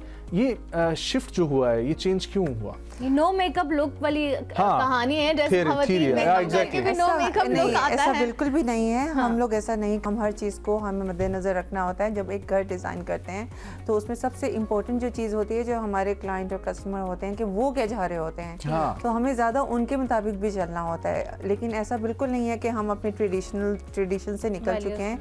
उसमें रहते हुए भी हम लोग ट्रेडिशन को यूज़ करते हैं। देखें हमारी चीज़ें कुछ हमारी टाइल्स हमारे मुल्क में बनती हैं, carving and everything like would work हमारे मुल्क का बहुत अच्छा, पाकिस्तान का, हमारी would one of best would कहलाती है यहाँ पाकिस्तान की। तो वो चीज़ें चल रही हैं, उसमें हम लोग कहीं ना कहीं इम्पैक्ट देते हैं। इवन आपने छत की बात की है कि जो सीलिंग होती है उसको, छत को लोग डिफरेंट कर रहे हैं, हम कहीं ना कहीं कामों में उनको भी इनकॉर्पोरेट करते हैं, पुराने डिज़ाइन को लेकर आएँ। कार्विंग्स वाले काम हों, पुराने ज़माने की छतें हों जैसे लेंटर बीम्स और उस तरह की बीम्स डली होती थी, तो वो चीज़ें हम रखते हैं। मिनिमलिस्ट में थोड़ा सा ये होता है कि उसमें आप कम ऑब्जेक्ट्स के साथ एक स्पेशियस जगह बनाते हैं, ठीक है। उसमें होता है कि 1, 2, 3 टोन्स होती हैं, उसको हम ऐसे कैलकुलेट करते हैं लाइक मैं इटसेल्फ उस कमरे में कहीं चली जाऊं तो एक कलर हूं, आप भी एक कलर हैं, तो हम ढेर सारे कलर जब डाल देंगे तो वो बहुत ओवरडू हो जाता है।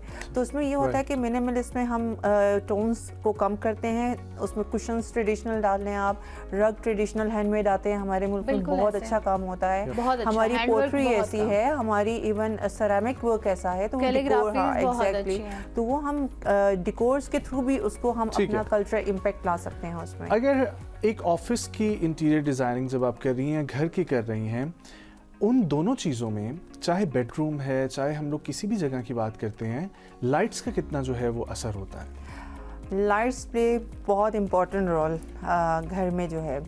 अगेन इन्होंने एक बात की थी, मुझे वो बहुत पसंद आई है, घर ऐसा होना चाहिए या ऑफिस ऐसा होना चाहिए जहां हम एंटर हो हमें सुकून फील हो, कि घर से और ऑफिस से निकलने का दिल ना करे। लाइटिंग बहुत इंपॉर्टेंट होती है इसमें। बेसिकली देखें इसके पैटर्न होते हैं, हम लोग वार्म लाइट होती है, डे लाइट होती है, देन फिर वाइट लाइट होती है, उससे डिफरेंट इम्पैक्ट क्रिएट होते हैं, मूड्स आपके। हाँ एग्जैक्टली, हम कहीं पे बेसिकली वो एनवायरनमेंट क्रिएट करना होता है हमने, जहाँ पे कई लोगों को पसंद होता है डिम लाइट, जैसे मैं हूँ इस तरह, क्योंकि मुझे डिम लाइट्स पसंद है, जो थोड़ी सी गोल्डन लाइट्स होती हैं, वार्म लाइट होती हैं। अब मेरा ख्याल है मोस्टली लोगों को ये पसंद है। नहीं, बहुत ज़्यादा, कई लोग बहुत लाइट्स पसंद करते हैं, तो उनके मुताबिक हम उसको हमारी जो यंग कर देते हैं। जनरेशन आ रही है मेरे ख्याल से उनको डिम लाइट ज़्यादा पसंद है जी। उसमें बहुत सारी चीज़ें होती हैं, आपका एक बेसिकली आप एक बड़े अच्छे मूड में आ जाते हैं, आप एक रिलैक्सिंग मोड में आ जाते हैं, तो ये बहुत मैटर करता है लाइट का। ये तो सबसे इम्पोर्टेंट चीज़ है। और बेसिकली पूरी लाइटिंग की एक एजुकेशन स्टडी होती है कि हमारे शेडोज ना आ रहे हों, किसी चीज़ पे हमें उसका इम्पैक्ट ख़राब ना हो रहा हो, क्योंकि बाज़ चीज़ें ऐसी होती हैं कि ख़राब हो रही हैं, जब लाइट गलत डालेंगे तो उसमें वो मज़ीद गंदी लुक देगा। तो वार्म बेसिकली डिम लाइट का कॉन्सेप्ट ये है कि उसमें आपकी कुछ चीज़ें ऐसी होती हैं जो हम प्रोमिनेंट नहीं करना चाह रहे, उनको हाँ जो प्रोमिनेंट करना चाह रहे हैं एरिया को, उसको हम ब्यूटिफिकेशन पे लेकर आ सकते हैं, वो ब्यूटिफाई कर सकते हैं, और कुछ को हम उसको साइड पे कर देते हैं। तो डिफरेंट टाइप ऑफ। ये बताइए कहाँ आपके कौन से प्रोजेक्ट्स पे आपने काम किया है, कहाँ के घर डिजाइन किए हैं, सिर्फ पाकिस्तानी घर डिजाइन किए या बाहर, और आइडियाज कहाँ से लेती हैं घर डिजाइन करने के लिए? खुद भी क्रिएटिविटी भी तो होती है इंसान के माइंड में, आता है अच्छा ऐसे होना चाहिए, कुछ ऐसे होना चाहिए, कहाँ से आते हैं आइडियाज? मैंने काम दुबई में भी किया है, और मैंने यहाँ पे तो बहुत ज़्यादा काम किया है, 16 ईयर से काम कर रही हूँ, जिसमें आर्मी म्यूजियम्स बनाए हैं मैंने बहुत ज़्यादा। और घरों के भी काम किए हैं, ऑफिसेज भी किए हैं, बहुत कुछ किया है उसमें, कि अब तो प्रोजेक्ट्स भी याद नहीं रहते कितने किए हुए हैं। हमारे रेगुलर बेसिस पे चल रहे होते हैं। और सेकंड उसके अलावा हम सारा का सारा जो है ना, मैं थीमेटिक वर्क करती हूँ। एक चीज़ मैं बताना भूल गई हूँ, बेसिकली मेरे जो काम का होता है उसमें मैं आर्ट एंड डिज़ाइन को इनकॉर्पोरेट करती हूँ, जिसमें कलर थीम बहुत मैटर करती है मेरे लिए। मैं सिलेक्ट करती हूँ, मैंने एक ट्रेडिशनल स्टाइल में जाना है तो वो कलर थीम के पैटर्न वो चलाते हैं हम। अगर हमने एक जगह पे हमने मिनिमलिस्ट करना है, पैटर्न वो चलाते हैं। डिपेंड करता है मतलब रूम वाइज, ऑफिस वाइज। और आइडियाज़ की आपने बात की है तो आइडियाज़ ऑब्वियसली एस्थेटिक्स हमारे आर्ट में जब बंदा आ जाए ना, आपके एस्थेटिक्स स्ट्रॉन्ग होते हैं, आप कोई जगह देख लेते हैं तो उसमें आपके वैसे ही दिमाग में आना शुरू हो जाता है। लाइक इफ़ आई से सी एम्प्टी प्लेस, मुझे खुद ही पता चल जाता है यहाँ मैंने ये चीज़ रखनी है, ये कलर होना चाहिए, ये कम्बिनेशन होगा तो खूबसूरत लगेगा। लेकिन हमें बहुत थॉट प्रोसेस में जाना होता है उस पर। ये नहीं होता कि हाँ, ये नहीं होता कि हम लोग की बाकायदा वर्किंग होती है, ड्राइंग्स होती हैं, ड्राफ्टिंग होती हैं, 3Ds होती हैं, रेंडरिंग्स निकलती हैं, उसमें फिर कलर थीम पे वर्किंग करते हैं। Even selection of tiles, selection of material, selection of curtains, सब चीज़ों की सिलेक्शंस होती हैं बाकायदा। जैसे कि बेज के भी कितने शेड्स निकाल देती है मैडम लोग। हाँ, बहुत मुश्किल काम है अब नो डाउट आपका जितना एक्सपीरियंस है, आप प्रोजेक्ट्स माशाल्लाह से बहुत सब कुछ कर चुकी हैं, लेकिन अब ये हम जानना चाहेंगे अपनी ऑडियंस के लिए आपसे और उन तमाम लोगों के लिए जिनको शौक़ है अपना घर बनाने का, और ख़वातीन को बहुत ज़्यादा मैं देखता हूँ कि ये शौक़ होता भी है, क्योंकि मर्द एक मकान प्रोवाइड करता है लेकिन उसको घर जो है वो औरत बनाती है। ये हम बचपन से सुनते भी आ रहे हैं। आई एम श्योर कि इसमें अच्छा खासा जो है ना वो पैसे की इन्वॉल्वमेंट भी होती है ज़्यादा। लेकिन आपने हमें वही तो बताना है कि वो जो कट्स हैं जहाँ से हमारे घर की ख़वातीन जो हैं वो जाएं, जाके चीज़ें ख़रीदें या चीज़ें घर में जो मौजूद हैं, बहुत सारी आर्ट्स भी अब तो ख़वातीन जो है वो कोई कर रही होती हैं, तो वो उनसे बनाएं अपने घर को। तो कुछ ऐसी जो चीज़ें बताएं, जिस तरह वॉल हैंगिंग है, किसी ने एक प्रॉपरली आर्टिस्ट की पेंटिंग भी लगानी है और किसी ने जाके इतवार बाज़ार से ख़रीद के वहाँ पे पेंटिंग लगानी है। डिफरेंस तो आएगा, ऑब्वियसली आएगा, लेकिन एटलीस्ट कुछ बेसिक्स तो होंगी ना जो हम सिखा सकते हो, जिसमें हम थोड़ी सी किफ़ायतशारी से भी काम चला रहे हैं। ये आप लोगों ने बहुत अच्छा टॉपिक उठाया है। ये अभी कल मैं किसी से डिस्कस भी कर रही थी कि मैं अपने अगर घर की बात करूं तो मैंने सारा कुछ नया सामान अभी जो है ना उसमें लेके सेट नहीं किया, लेकिन उसको हम कट डाउन ऐसे कर सकते हैं, हम पुरानी चीज़ को रीडू कर सकते हैं। ठीक है, वहाँ कट डाउन लग जाता है हमारा। हम उसको सेट डिकोर ऐसा करें उसका कि उसको लगे कि वो आपने समथिंग वाव फैक्टर आना चाहिए। देखिए बाद से ऐसा होता है लोग इतना पैसा लगा लेते हैं कि उसको वाव फैक्टर नहीं आता। देखे वो आप अंदर जाते हैं, आपको टू मच हो ना, आंखों में लग रहा होता है सब कुछ जो है। तो ये चीज़ को हम लोग इस चीज़ पे मैं तो बहुत ज़्यादा फोकस करती हूँ कि पुरानी चीज़ को भी हम ठीक कर सकते हैं, ऐसा नहीं उसको फेंक दें। हाँ, हम आर्ट एंड क्राफ्ट को हम यूज़ कर सकते हैं। कोई भी ऐसी चीज़ ख़राब हो, मैं तो करती हूँ ये चीज़ कि अगर कोई कुशन है ऐसा पुराना है, हम एक कुशन को ही रिप्लेस कर दें और उसको थोड़ा सा इम्प्रूव कर दें तो वो आपकी चीज़ नहीं लगने लग जाएगी। सोफाज आपके चाहे पुराने हैं, उसमें आप थोड़ी सी आप उसमें चेंजिंग लाएं, आप उसमें रग्स कुछ बिछा दें, कुछ उस पर आप इस तरह की इम्पैक्ट क्रिएट कर दें कि आपका वो सामान भी अच्छा लगना शुरू हो जाता है। बिल्कुल ऐसे कुछ गूगल्स और उससे भी आप कलर स्कीम निकाल लें कि इसके साथ ये कलर अच्छा लगता है। जब हम घर बनाते हैं it involves lot of money. हम घर चाहे बनाएं, ऑफिस बनाएं, क्योंकि मटेरियल्स डिफरेंट यूज हो रहे होते हैं, कुछ महंगे भी होते हैं। और अगेन ये डिपेंड करता है कि कौन किस तरह का मटेरियल जा रहा है। मैं तो इसमें होता है कि आपने लोकल लगाना है लोकल लगा लें, इम्पोर्टेड लगाना है इम्पोर्टेड लगा लें। हमारे यहाँ पे आजकल इम्पोर्टेड पे बहुत ज़्यादा जोर है। मेरी कोशिश होती है मैं पाकिस्तान का भी मटेरियल बहुत ज़्यादा यूज़ करूं। आजकल मोस्टली ना मैं ये भी देख रही हूँ एस्थेटिक्स की जगह ना लोगों ने सिर्फ और सिर्फ ब्रांड्स की पूरी दुकान बनाई है। बिल्कुल ऐसे ही है। मैं इसको बोलती भी यही हूँ कि ब्रांड्स की दुकान बनाने का मतलब ये नहीं है कि आप एस्थेटिक्स दे दिया है। मैं एक कॉफी शॉप में गया, मुझे ऐसा लग रहा था मैं फर्नीचर शॉप में आया हूँ। This is very true. मेरे ताए में हमेशा ये बात कहती हूँ कि ऑफिस लगना चाहिए, ना कि ऑफिस आपका कैफे लगे, घर आपका घर लगना चाहिए, ना कि वो कोई ऐसा मेंशन बन जाए कि आपने वहाँ हमने रहना है वहाँ पे, हमने वहाँ खुद रहना होता है। आजकल ऐसे घर बन रहे होते हैं वो इतने कमर्शलाइज होते हैं कि कुछ दिनों बाद आपकी आंखों में चुभने शुरू हो जाते हैं वो, and you get bored from that thing. Like plain walls रख के भी आप घर को अच्छा बना सकते हैं। ठीक है, आप मिनिमम चीजें रख के। Shall we talk about the bedroom essentials? और बेडरूम आपका कैसा एक डिजाइन होना चाहिए? ऑब्वियसली हर किसी का मूड डिफरेंट होता है, उसने डिफरेंट पेंटिंग्स को लगाना है, उसने सब चीज़ें करनी है, लेकिन कुछ बेसिक्स ऐसी कि किस कलर पैलेट का आप इस्तेमाल करें, ठीक है, जो आपको सुकून देगा। क्योंकि बहुत सारे लोग चाहते हैं कि मेरा घर या मेरा बेडरूम इस तरह दिखे, उनको बनाना नहीं आ रहा होता, तो वो चंद एक कलर्स होंगे कि आप उस कलर में अपने फर्नीचर को ले लें, उस कलर में रग्स में चले जाएं, दीवारों का कलर ये कर लें। प्लीज उस हवाले से बताइए। इसमें ये बहुत अच्छा, ये भी बहुत अच्छा क्वेश्चन है, बिकॉज ये मैं आई कीप ऑन मतलब ये लोगों को मैं समझाती रहती हूँ ये चीज़ें, और मैं अपने सबसे पहले अपने घर पे अप्लाई करती हूँ। वह एक कलर ऐसा है जिसको आप लगा लें, अपने बेड को बना लें या कुछ कर दें, दैट इज़ वाइट कलर। ठीक है, वाइट कलर ऐसा कलर होता है कि इसमें, या बेज कलर ऐसा कलर होता है, आप उसमें कोई भी कम्बिनेशन कर लेना, आपकी उसमें घर, आपका जो बेडरूम है ना वो बहुत काम एंड नाइस एंड ब्यूटीफुल। चाहे उसमें फिर ब्राउन्स के आप कर्टन का एडिशन कर लें, उसमें आपका सोफ़ा चेयर होता है रूम में, उसको आप एडिशन कर लें। देखिए इट्सेल्फ वहाँ पे बहुत चीज़ें होती हैं हमारी, जैसे अब साइड टेबल्स होती हैं, उसमें भी हमने लैंप्स भी रखने होते हैं। वॉल्स पे अगर पेंटिंग भी लगा लेने होते हैं तो वो भी बहुत कलरफुल होता है। तो उसको ऐसे मैनेज करें, लाइट टोन्स पे जाएं, बेडरूम स्पेशली जो होते हैं। जैसे अब एक बेडरूम फ़र्ज़ करें, एक ब्लैक बेडरूम है, कोई बंदा आई गेस एक दफ़ा जाएगा, उसके बाद उसका दम घुटेगा, थोड़ा सफोकेटिंग हो जाता है। एंड ये सब चीज़ों का हम ध्यान रखते हैं। लाइट इज़ वेरी न्यूट्रल, अर्थी कलर यूज़ करें, न्यूट्रल कलर यूज़ करें, जिसके साथ आप हर तरह का कलर यूज़ कर सकते हैं। अब आप बेज कलर कर रहे हैं, बेज के साथ ब्राउन भी सेट कर सकते हैं, मैरून भी कर सकते हैं, और उसके साथ इवन आप बेडशीट्स कलरफुल लगा सकते हैं। अगर फ़र्ज़ करें एक ब्लू कलर का कमरा बना हुआ है, ब्लू रूम है, बेडरूम है, एक बेड का पूरा बैग ब्लू है, आपको उसको मैनेज करना, और उसको आप एक इरिटेट हो जाते हैं कुछ टाइम के बाद। कुछ टाइम के बाद इंसान खुद इरिटेट होना शुरू होता है। हमारे पास कई क्लाइंट्स ऐसे होते हैं जिनकी ख्वाहिश होती है कि बहुत शाउटिंग कलर, इनको हम कहते हैं शाउटिंग कलर्स। इवन टाइल्स में ऐसा भी होता है कि इतनी वो शाउट करती हैं कि आपको आंखों को चुभना शुरू हो जाती हैं। हम ये वॉशरूम में भी इम्प्लीकेशंस करते हैं, जिसको हम पेस्ट्री कलर्स कहते हैं। कुछ घरों बाहर आप गुजरो तो ऐसे लगता है कि बिल्कुल पेस्ट्री है। आप मतलब हमारे देखे बेसिकली मुल्क के 4 वेदर्स हैं, हमें ये बहुत ध्यान रखना होता है इन चीज़ों पे। वी हैव 4 वेदर्स, तो उन वेदर्स में हर चीज़ का एक अपना रोल होता है, जिसमें फर्नीचर में भी चेंज आता है, वुड खुलती है। फिर इसके अलावा सीपरेज एंड सीवेज, ये बहुत ज़्यादा इशू है हमारे यहाँ पे पाकिस्तान में। तो हमें गर्मियाँ भी आती हैं तो एक्सट्रीम आती हैं, तो इन चीज़ों का हमें ख्याल रखना होता है। हीटिंग, कूलिंग एंड एवरीथिंग, ये सब मैनेज करना होता है। अच्छा, एक और चीज़ मैंने पूछनी थी, हम अक्सर ना आजकल सीलिंग पे भी अब बहुत ज़्यादा रुझान आ गया कि सीलिंग जो है वो भी होती है।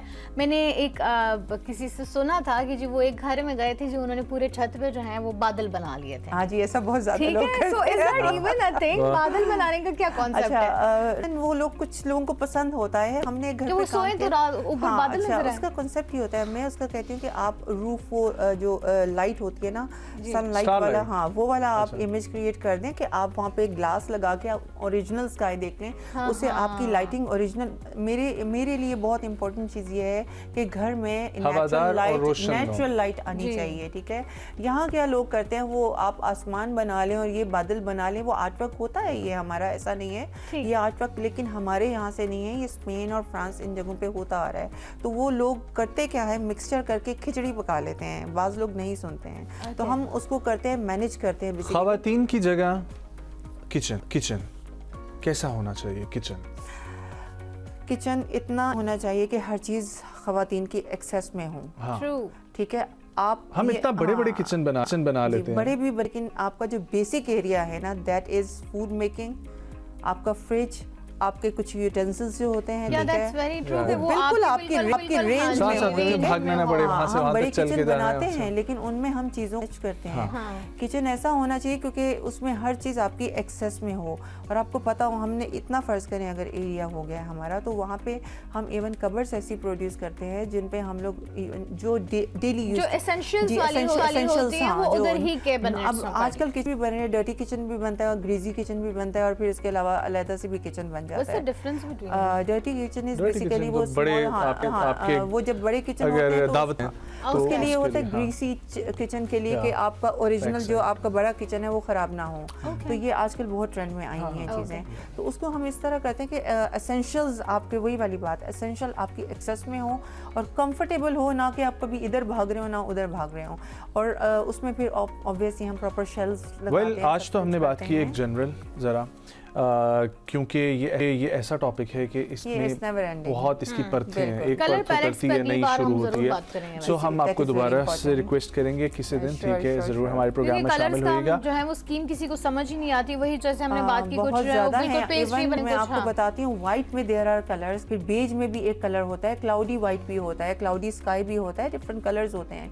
This is very important topic. और अलग से thank you so much Hina Sahiba for coming, very pleasure seeing you, बहुत अच्छा लगा लगा आपसे बात करके। Let's talk about the history जी। आज है 2 जनवरी और 2 जनवरी जो है वो साइंस फिक्शन डे के हवाले से मनाया जाता है। आइजैक एसिमोव एक ऐसे साइंस फिक्शन के हवाले से मुसन्निफ रहे हैं और आज ये गैर सरकारी तौर पर दिन मनाया जाता है और इनकी याद में मनाया जाता है कि इन्होंने फर्स्ट टाइम जो है वो साइंस फिक्शन लिखना शुरू किया, देन बाद में वो मूवीज़ और उस सब की तरफ आए। तो आइजैक एसिमोव एक नावल निगार थे और मुख्तसर कहानियों के मुसन्निफ और साइंसी अफसानों के अलमबरदार थे, जिन्होंने साइंस फिक्शन को न सिर्फ अदब की एक अहम जो है वो सिन्फ बनाया बल्कि ऑनवर्ड वो राइटिंग से निकल कर लिटरेचर का हिस्सा और लिटरेचर से निकल कर फिर मूवीज़ का पार्ट बनी है। और इसी हवाले से आज 2 जनवरी का दिन जो है वो बड़ा सिग्निफिकेंट है और दुनिया भर में इन्हीं की याद में जो है वो मनाया जाता है। और इनके अफसाने और नावल आज भी साइंस फिक्शन अदब के अजीम शाहकार तस्वुर किए जाते हैं, जिनमें फाउंडेशन सीरीज़ और नाइटफॉल जो है वो शामिल हैं। और ये दिन बाज़ाब्ता तौर पर किसी सरकारी तातील के तौर पर जो है वो तस्लीम शुदा नहीं है, लेकिन मुख्तलिफ अदबी मेलों, लाइब्रेरीज़ और ऐसे लोग जो अदब से ताल्लुक़ रखते हैं, हिस्ट्री से जिनका लगाव है और ख़ास तौर पर जो साइंस फिक्शन यानरा को पसंद करते हैं, उनसे बहुत जो है ना मुताबिकत रखता है, उन लोगों को बहुत पसंद है। एंड बाकी ये है कि आज 2 जनवरी, हाँ ज़रूर, सिर्फ ये नहीं है कि अगर छुट्टी है तो हम इस दिन की फ़ादियत भी नहीं समझ सकते हैं। हम जैसे मैंने उस दिन भी बोला था, ऐसी बहुत सारी शख्सियात होती हैं जिनका बहुत किसी न किसी मैदान में बहुत बड़ा रोल होता है, लेकिन हम जो है या तो उनको निगलेक्ट करते हैं या फिर हम इस चीज़ में कि हम खुद बहुत अच्छे हैं, या वो जो एक फैक्टर आ जाता है कि जी हम दूसरे को क्यों इतना सराहें। तो नहीं, आपको अप्रिशिएट करना चाहिए, चाहे आपसे छोटा है कोई, चाहे आपसे बड़ा है कोई, या चाहे आपसे जो है वो तालीम में कम है जिस पे भी। लेकिन वो यही बात है, हम इसके थ्रू सिर्फ आपको ये मैसेज देना चाह रहे हैं कि आपको अप्रिशिएट करना सीखना चाहिए, आपको अगले को इज्जत देनी सीखनी चाहिए। आप किसी को इज्जत देंगे तो ही आपको इज्जत मिलती है बदले में। ख़वातीन और हज़रात, प्रोग्राम का वक्त ख़त्म हुआ चाहता है। आपको प्रोग्राम पसंद आया तो फीडबैक ज़रूर शेयर कीजिएगा। मुलाकात होगी आप लोगों से ऑन मंडे। अपना बहुत सारा ख्याल रखें, एंजॉय करें वीकेंड को। मुझे दीजिए इजाज़त और नाज़िश खटक को भी दीजिए इजाज़त। अल्लाह निगहबान।